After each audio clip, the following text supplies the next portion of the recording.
Hey gearheads, and welcome to Garage Talk. I'm Corey and this is the Mercedes-AMG Abomination. SL43, a vehicle that I'm a little confused as to why it even exists.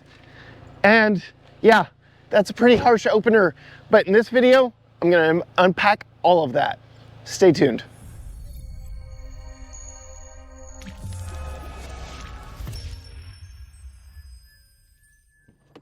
Yes, gearheads, that is a pretty tough opener for a vehicle that starts at $109,000 and is $120,000 as equipped. Yes, I know I am reviewing a convertible when it's cold, windy, wet, and rainy outside, but that is not the reason I dislike this vehicle. We'll get into that more here in just a minute, but some positives about this one before I completely lay into it. 5 positives, in fact, because there are some things I really do appreciate about this vehicle. For one, the styling. This thing looks amazing. 2, the comfort, the luxuries. It is a Mercedes after all. It is a Mercedes S-Class product after all. The chassis. The chassis is phenomenal on this, and it is mostly fun to drive. We'll get into that. The tires are excellent. They spared no expense with the tires.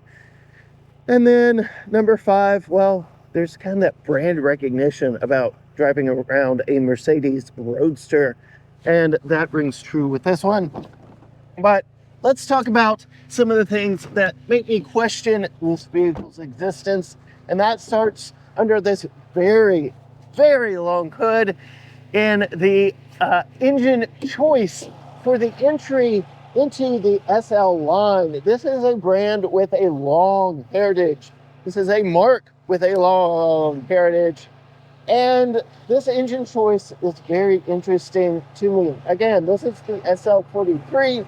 This is the entry level to the SL line. And we get this handcrafted 2-liter 4-cylinder. I'm very confused about that. It does have an electric boost function. It does make an impressive amount of power at 375 horsepower and 354 pound-feet of torque. It is made into a 9-speed automatic. That is pretty good. It does route power to the rear wheels, which is exactly what you would want in a sports car. But that's about where the positives of this entire thing stop. This is the second time we've had this exact car. And that mild hybrid system that is supposed to be a benefit to this vehicle has actually been a detriment to us twice now. We'll get more into that when we are driving it. But to drive this like you would want to drive a Mercedes Roadster, well, it's let us down multiple times. It's quite unfortunate, and we'll dig into all of that when we're driving. But let's get to some positives, shall we? Closing the hood, the design of this is spectacular. This thing turns heads everywhere I go. We have all LED lighting up here. We've got very aggressive AMG styling up front. The 2 trims above this both get the V8 bi-turbo, which sounds excellent. I love that engine, and get a slightly more aggressive face than this one. This is a little bit watered down in the styling department. But as you come around to the side, you can see they really didn't hold back. We have 21-inch wheels, AMG black wheels that look amazing. They're wrapped in Michelin Pilot Sport 4S tires. The camber on these is ridiculous. Look at it. Just look at how much that wheel is angled here at full lock. But yeah, totally impressive wheels, tires, suspension, brakes on this. Yes, they are Michelin Pilot Sport 4S's. They are staggered width tires. So up front here, you can see we have 275/35 ZR21s. And as we get back here to the back, we get 305/30 ZR21s. So staggered width wheels and tires on this one, and a very aggressive look with those black wheels, and just more sleek styling. The wedge shape of this is fantastic. And yes, I would love to show you this one with the top down just a little bit more, but my goodness, is it freezing out here. So I am gonna have to put some pictures up for you in that regards. The weather definitely turned while we've had this vehicle. It is our bipolar Texas Februaries. You never know exactly what you're gonna get. Another telltale sign that something is wrong is this badge right here, turbo electrified. It is a mild hybrid sports car. And unlike the competition from Lexus that we recently tested, it just doesn't do it right. Yeah, I'm gonna keep alluding to that until we actually get in it and drive it. Checking out the styling back here, very nice, kind of a 911 inspired rear end on this one. Very beautiful, very seductive in all of its lines and designs. We've got LED lights back here, quad exit exhaust that I'd say does a very good job. We do have a wing back here that is deployable. That has gotten stuck on us a few times. Again, we'll touch on that when we're driving and I'm a little bit warmer. Power opening rear trunk with a decent amount of space down here. Not anything exciting, but I do like how it's power open and power close. That is a nice touch. Like I said, we have that power deployable wing on it. Yeah, I'm freezing. We're about to get inside. I do want to show you the key before we do. Typical AMG style key. It is big and bulky. You can see it says AMG on it. We've got lock, unlock, and we can open, well, probably not with it running, but you can open that trunk from the key as well. No remote start on this. I do believe that is all done through the app, which we typically don't get when we get a press vehicle for a week. So there is that. We do get door handles that retract into the body side. For the most part, when you come up to the vehicle, they do pop out. If they don't, you kind of press on them until they do, and then you can pull them, open them up, and my goodness, this interior, I love it. And if you watch any of our family videos, you can probably guess Tucker loves it too. And this is a Mercedes S-level product, so we get all kinds of luxuries in here. All the ambient lighting that even goes out here to the door. Lots of metallic accents. Seat controls here on the door. Heated, ventilated, and AIRSCARF here on the SL Roadster. So you can see here, 3-stage heat, 3-stage ventilation, 3-stage AIRSCARF. We'll talk about that here in just a second. 3-position memory seats with all your controls here on the door. All your window controls here, mirror controls here on the door as well. And yes, we do have 4 side mirrors. You can't put them all down with that button right there. Coming around to the seats, they're very supportive and comfortable. I really do like the cabin of this vehicle. It is a fun, nice place to be. Here is that AIRSCARF. It blows nice warm air out on you. So on a day that is a little less than ideal, which today is a little bit worse than that, you can have some nice warm air blowing your neck and have that top down when maybe the conditions outside aren't exactly perfect. But my goodness, these are so well bolstered and very nice, very comfortable. You can access the back seat. This is about as much as I'm going to do for you here on this one, because as you can see, there isn't much to the back seat on this one. We were in the Lexus LC Coupe not that long ago. I'd say this back seat is worse. It's just more upright. It's not great. You can see we do have Tucker's booster seat in this one, because while yes, we do have lower latches for a child seat installation, there's just no room when you put a big bulky car seat in the back of this. So that is something that we did notice in our time with this one. We haven't done a lot of family trips in this one, so let's face it, it's not a family vehicle. One thing while we're talking about safety and families and back seats in this one, we do have some emergency hoops that will pop up just behind the headrest if this vehicle were in a rollover accident and needed some safety for the occupants inside, since we just have a convertible cloth top. As I put the seat back, you can see it power slides back to where I had it. Now I'm gonna get inside. It is so cold, windy, and wet, and damp, and gross out here. Oh, I just need back inside. I was shivering the entire time out there, so my apologies on the camera work. The cabin in this one, it's tight. I don't know that it's claustrophobic because it's not solid black, so I do appreciate the mixed use of colors and textures in here. All the metal work is very nice. All the ambient lighting in this is very nice, but it's got some problems. It's got some pretty big problems, and most of them are fairly easy fixes, but we'll get into all that here in a minute. The steering wheel is a typical Mercedes-AMG steering wheel. It's all capacitive touch here. These touch controls change the very customizable gauge screen over here. These controls control this right here. So like I can move around on the Apple CarPlay from the steering wheel, which it's right here. Like I can do it while still holding the steering wheel with my pinky. But that's a little weird to me. It's a little redundant. I know it's from all their other products. Okay, fine, whatever. You get all your cruise control, your volume controls. Nowhere in here do you get a volume knob. You get these sliders, both here and here. You're leaning a little too much into it, Mercedes. Get a very customizable section right here, divided into two. You can change everything from the exhaust sound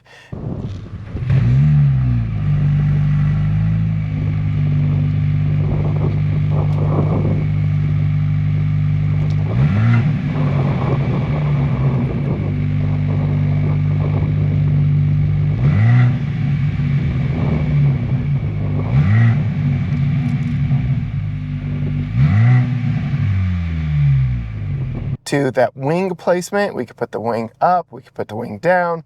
I can actually see it in the rear view mirror now. Let's see, there it is. And we'll put it back down. There it goes down. But you can actually press on these and change what they do. So now this, we could put it into manual mode and use these paddle shifters that are metallic, so I like that. We can press it again, auto start stop, which there's another defeat button for it right there. Then we've got the wing there, we've got traction control, we've got exhaust, AMG dynamics, all kinds of things that you can cycle through and customize, and then use this button for right here. Over on this side, we have this customizable dial for all your different drive modes. So we have Sport Plus, Sport, Comfort, Individual, and Snow. And I kind of feel like we might be using Snow today just because of it's a crazy day. We got tons of hail yesterday. It's been some crazy weather. We do have, like I said, a very customizable gauge section or gauge cluster here. You can swipe through many different layouts, and then you can change all the different things that are displayed in the middle. You can also change what is on your head-up display. So let's go ahead and put it here. That's kind of what I like. And then, yeah, you can page through a bunch of different things here. You can see, I'll go ahead and talk about it. Since we've had it, we've driven it 239 miles, getting a fairly decent 19.3 mpg on that. That's mixed driving, city and highway. 4 miles have been all electric because this is a mild hybrid, and it's been in all electric mode for 9 minutes of the 8 hours and 35 minutes that we've had this vehicle turned on. Yeah, there you go. Again, metallic shifters for the 9-speed automatic. Here is your gear selector to put it in reverse drive, whatever. Right back here, it's like a turn signal. Engine start stop here. Engine start stop defeat for when you're in traffic right here. Just one of many ways that you can do that. I think also putting it in sport defeats that because, as you can see, it is currently defeated there on the screen. Get a nice infotainment screen on this one that does tilt and move, which when some people see it, they're like, oh, that looks chintzy because it's floppy. Well, that's because it moves, because when you put the top down, you can get a glare on it. And Mercedes wants you to do everything through this screen. It is ridiculous. So you always have your HVAC controls on this. You do get dual zone, like it is a true dual zone. You get your own fan speed and temperature on both sides. You can do automatic on both sides. You can go into a full climate menu. There is a lot that can be done on this one, but yeah, just everything is done through this screen. Everything, including some very annoying things like your convertible top. So again, it's 41 degrees, it's misty, rainy, cold, and windy. Oh, I'm gonna attempt to put it down. You have to do the slide thing, and trying to actually get it to do anything is almost ridiculous. So here I am trying to put the top down, It took me 3 tries to get it to start moving down. Here we go. It is quick. It can be done at up to 37 miles per hour, but there we go. You get that little chime when it is all done, and it even shows you an animation of exactly what's happening behind you here on the screen. But again, we're going to try and, here, let me angle it, get that glare off for you. We're going to try and put it up now because, well, it's cold and rainy and wet. And okay, first time's a charm. It's going. You can see it puts the little wings out. Now that's coming. I have failed more times than I've been successful at getting this top to go up. In fact, trying to put it up to drive out here to film today, because yes, we had it down. The weather was nice at one point. I actually got that little chime as if it were done, but it was not secured to the header up here. So it is not my favorite. I don't understand why you just can't push and hold this somewhat physical button right here that takes you to this screen. Another problem with it, if you are in reverse, you get 360 cameras as you would expect, but now I can't do anything. If I put it in drive, the cameras stay up.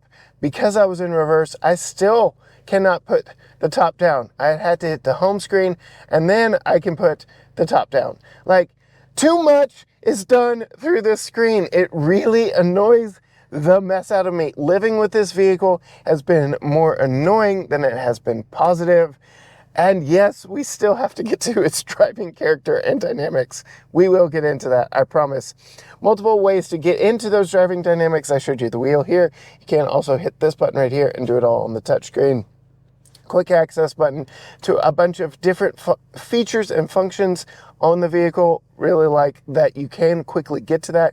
You can also hit all settings and then go very deep into it. There are a lot of customizable things you can do on this one. That is a radio power button, the volume slider. Again, not my favorite, not intuitive. It's about as annoying as the top controls. We get a lot of gloss black plastic in this one. You can see this one has how many miles on it? Like 4,000 miles on it. And we're already getting some wear and tear here from having to push that screen back.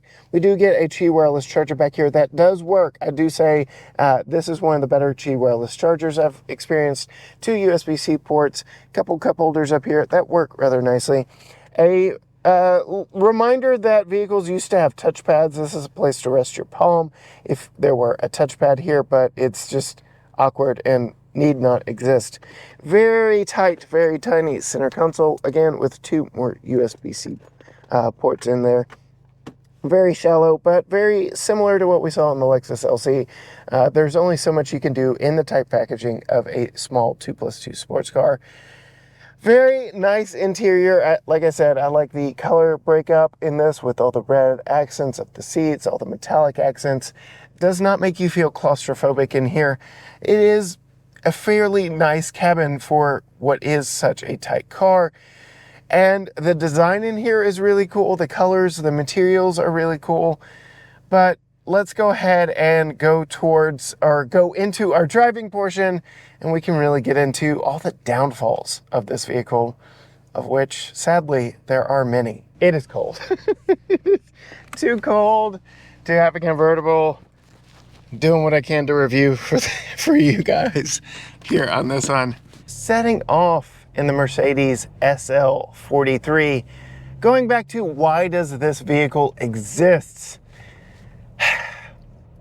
Just getting in it and turning it on, it's loud, but not in a good way.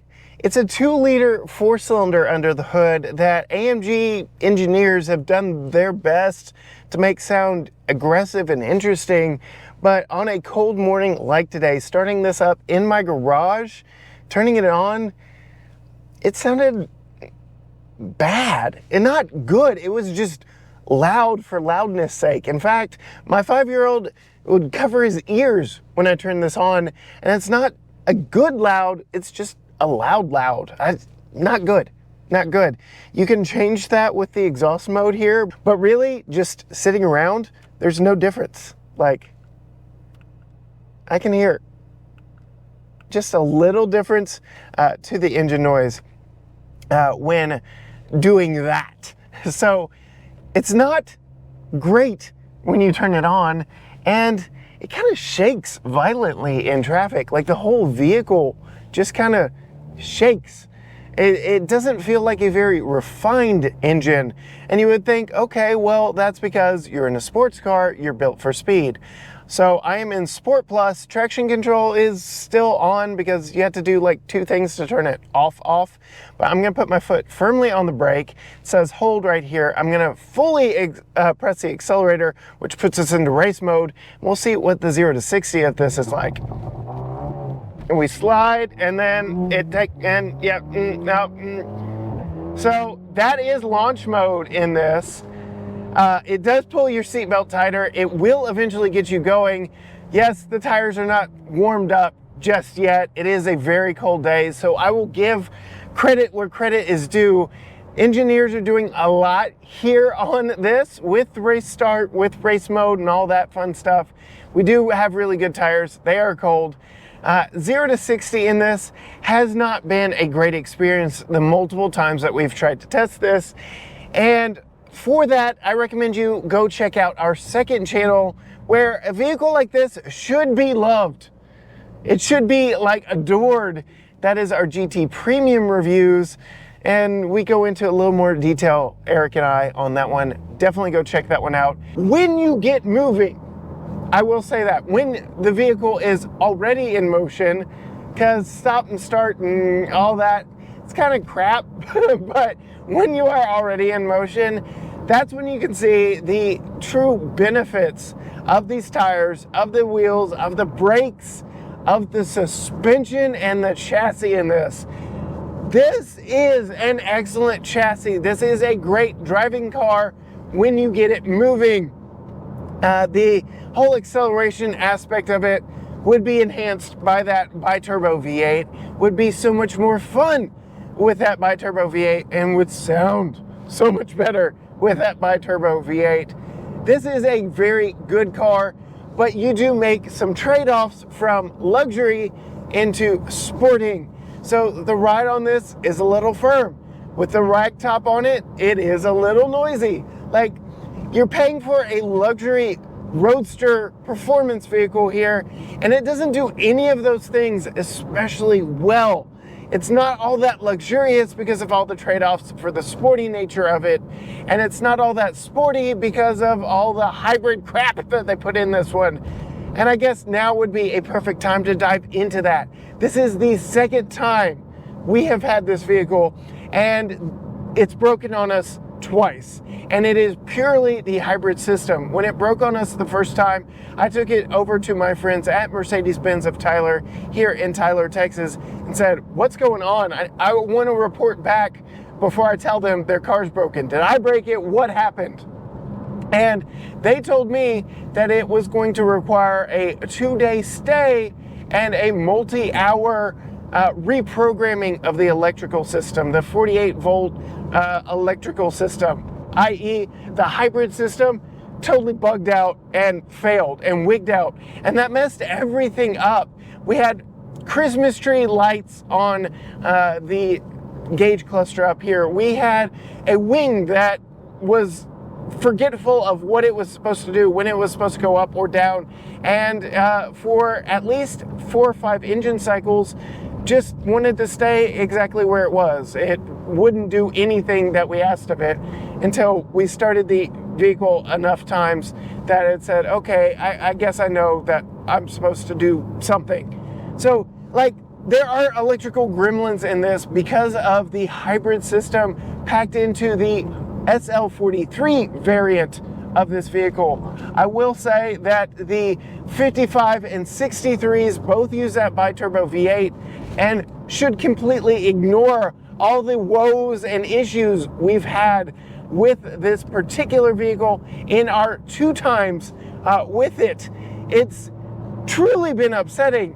And what really upset us the first time we had it, and I guess even now this second time that we've had it, we angered it by trying to drive it like it's supposed to be driven. This is an AMG product, for crying out loud. There's no shortage of AMG badges on this vehicle. They really want you to know that their performance division is what helped make this vehicle. It is a performance car first and foremost, and it completely just spaced out on us the first time we had it, trying to just accelerate hard and break the tires loose and have a little bit of fun, you know, like YouTube car reviewers do.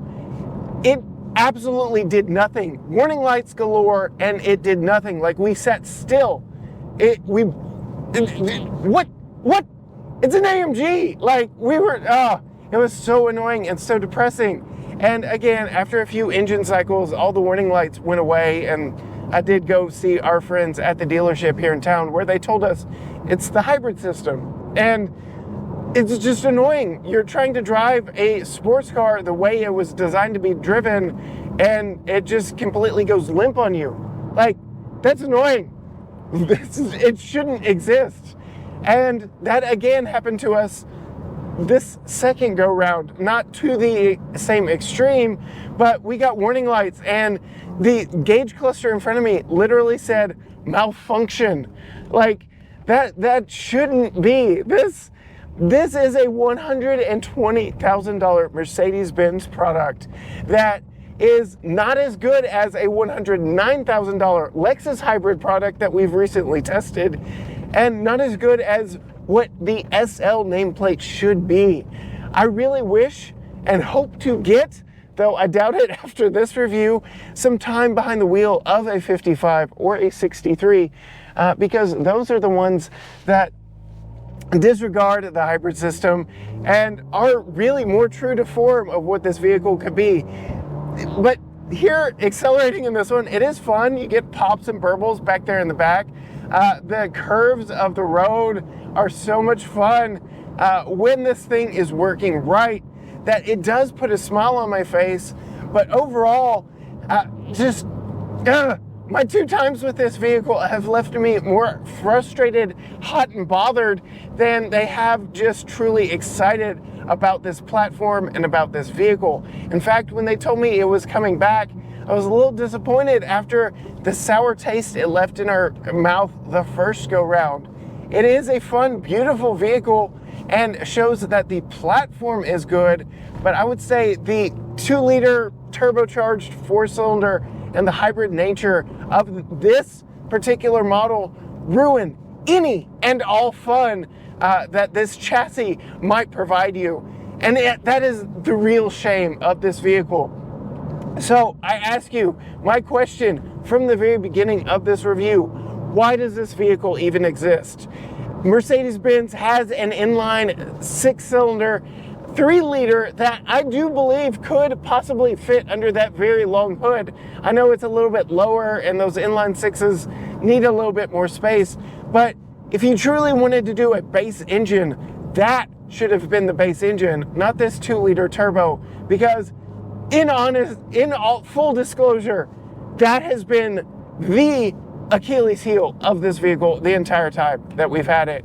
It's not great in stop and go traffic. It's loud, it's shaky, it's violent, it's unpredictable in what it wants to do. You really can't have a lot of hooning around fun in this without it either overriding you with all the nannies built inside, because again, the traction control off is a 2-stage process, and even still, it's not really off.